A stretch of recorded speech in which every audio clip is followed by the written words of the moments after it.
Buenas noches. Este es un capítulo más de Cine Mexicano, su historia. En esta ocasión vamos a platicar sobre uno de los temas que causaron sensación a mediados de los años 50, la sensualidad, los desnudos estéticos y estáticos. Acompáñenos.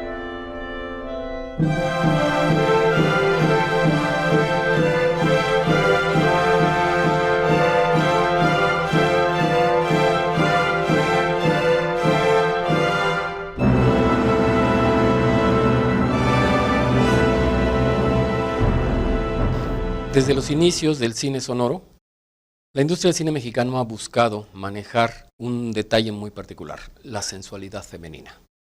Ya lo veíamos en películas como La Mujer del Puerto, donde se registró toda la carga sensual que transmitía Andrea Palma.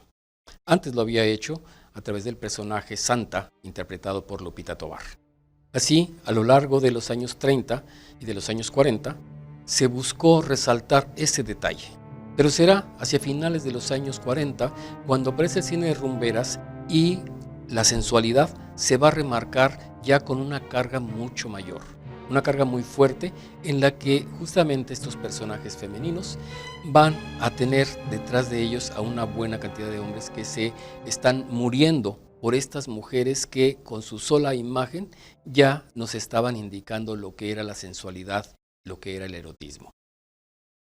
En la década de los años 50, hacia mediados, encontramos ya algunas películas en las que el toque de sensualidad, el toque de erotismo, va subiendo un poco en su tono.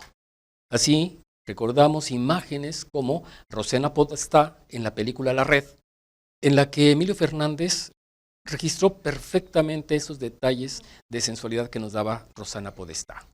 También recordamos a Silvia Pinal en la película Un extraño en la escalera y también en la película La sospechosa, en la que le bastaba una blusa pegada al cuerpo, en una película, en La sospechosa, pero también una blusa mojada en Un extraño en la escalera, y ahí estábamos encontrando un registro todavía un poco superior de este nivel de sensualidad que ya estaba plenamente instalado en el erotismo.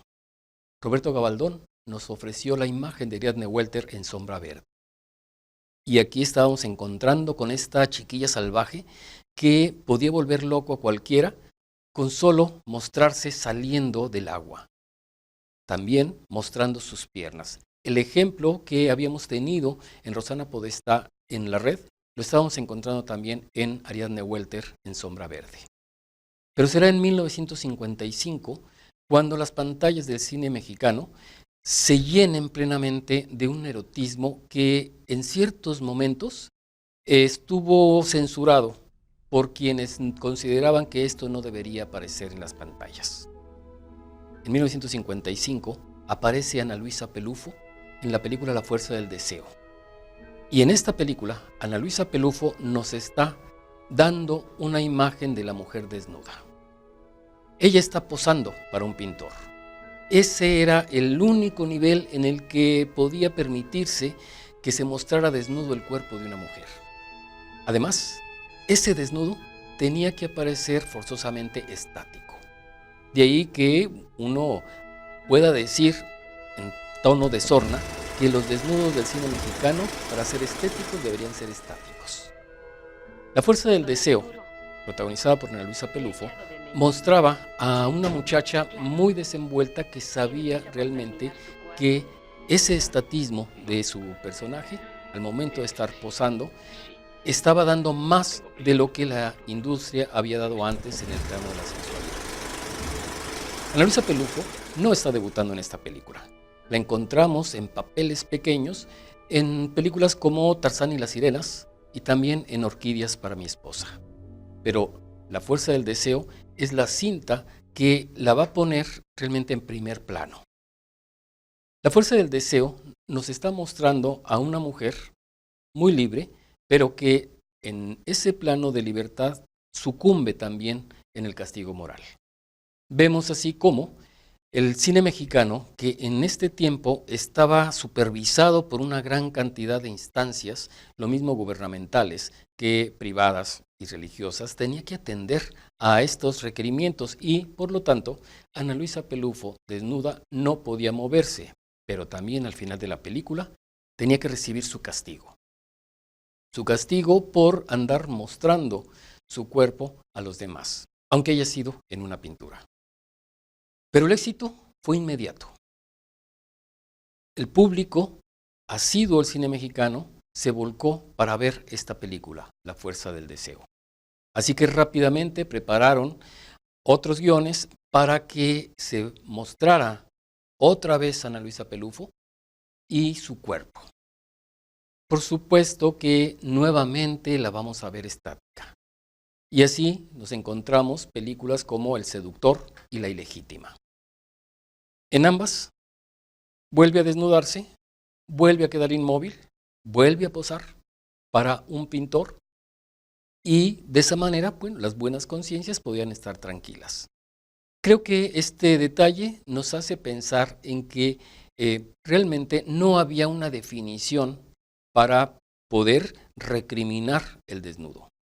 Sin embargo, había mucho moralismo y entonces estaban buscando detalles de cualquier lado para poder realizar este tipo de trabajos y sobre todo para tener lista la pluma flamígera con la cual se castigaría en caso de que se salieran de esos cánones que les habían marcado.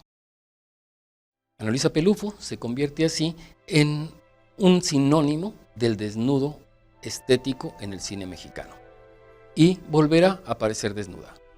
Esto será en la película La Diana Cazadora. En La Diana Cazadora, Ana Luisa está interpretando un personaje que posa para que un escultor pueda crear su obra de La Diana Cazadora. Por supuesto que en todas estas películas el personaje interpretado por Ana Luisa Pelufo termina siendo castigado, termina siendo criticado y ella asumirá, obviamente, ese castigo. Y así la gente podría salir tranquila de la sala cinematográfica porque no se habían removido totalmente sus valores. Es decir, eso que les habían dicho en la hoja de clasificación de películas que dominicalmente aparecían en los periódicos, que podía ser indecente, pues finalmente no resultaba tanto porque el personaje recibía su castigo. Pero Ana Luisa, de esta manera, obtuvo un reconocimiento del público y ya pudo realizar otras películas. Algunas de ellas se hicieron cuando ya no se podían filmar desnudos, porque en 1956 pues, prácticamente se prohíbe que vuelva a mostrarse desnudo el cuerpo de la mujer en las pantallas cinematográficas, sobre todo en películas mexicanas. Entonces así vamos a encontrar a Ana Luisa Pelufo en películas en las que se requería que volviese a mostrar su cuerpo, pero que la censura ya no lo permitía. Encontramos películas como Caminos del Mal, por mencionar una de ellas. Y dentro de esta línea de trabajo podríamos remontarnos hasta fines de los años 50, cuando aparece en la película Cada quien su vida, donde se simula otra vez los desnudos. Pero en un momento continuamos platicando sobre los desnudos estéticos estáticos en el cine mexicano.